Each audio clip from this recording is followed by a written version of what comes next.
চলো তোমাদের সঙ্গে শেয়ার করি দাদার হলদিতে আমরা কি কি করেছিলাম। তো প্রথমেই রেডি হয়ে তোমরা তো দেখেইছো, চলে গেছিলাম দাদার বাড়িতে। তো বাড়িতে গিয়েই দেখি সব আয়োজন হয়েছে হলদিতে যা যা করে আর কি।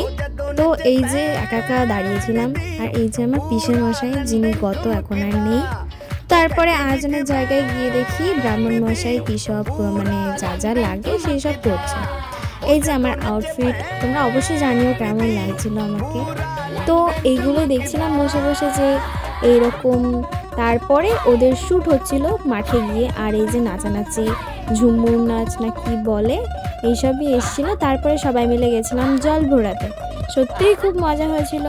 তারপরে ওখানে আমার মা জামাইবাবুরা সবাই নাচছিল, আর যা যা জল ভরানোর আগে করতে হয় সব নিয়ম মেনে জল ভরিয়ে হালদির যা যা নিয়ম কানুন সব কিছু এরা পালনটা করলো। তো ব্যাস এইটুকুই, ভালো লাগলে লাইক করে দিও।